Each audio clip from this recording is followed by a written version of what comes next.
दुधाळ जनावरे वाटप करण्याची बिरसा फायटर्स संघटनेची मागणी, 22,600 रुपये भरूनही लाभ न मिळाल्याने संतप्त आदिवासींचा सवाल. नंदुरबार प्रतिनिधी. नंदुरबार जिल्ह्यातील आदिवासी लाभार्थ्यांना केंद्रीय विशेष सहाय्य योजनेंतर्गत वाटप होणाऱ्या दुधाळ जनावरांचा लाभ अद्यापही मिळालेला नाही. या पार्श्वभूमीवर बिरसा फायटर्स नंदुरबार संघटनेतर्फे एकात्मिक आदिवासी विकास प्रकल्पाचे प्रकल्प अधिकारी यांना निवेदन देऊन तात्काळ जनावरे वाटप करण्याची मागणी करण्यात आली.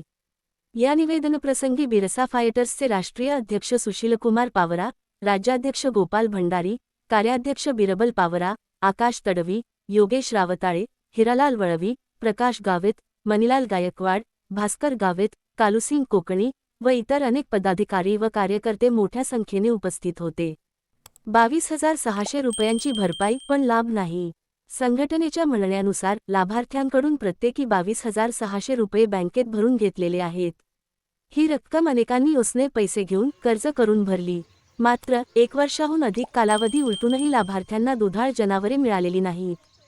परिणामी लाभार्थ्यांचे आर्थिक नुकसान होऊन व्याजाचे ओझे वाढत आहे. फसवणुकीचे आरोप, स्थानिक राजकीय हस्तक्षेप.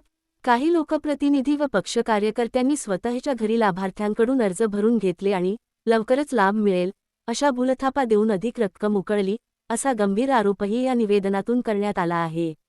लाभ न मिळाल्याने हे सर्व व्यवहार फसवणूक स्वरूपाचे असल्याचा संतप्त सवाल आता उभा राहिला आहे. आंदोलनाचा इशारा. बिरसा फायटर्स संघटनेने प्रशासनास ठाम शब्दांत इशारा दिला आहे की तात्काळ दुधाळ जनावरे वाटप करण्यात यावीत, अन्यथा आदिवासी लाभार्थ्यांसह संघटनेकडून तीव्र आंदोलन छेडण्यात येईल. प्रशासनाने याची गांभीर्याने नोंद घ्यावी आणि दोषींवर कारवाई करावी, अशीही मागणी करण्यात आली आहे.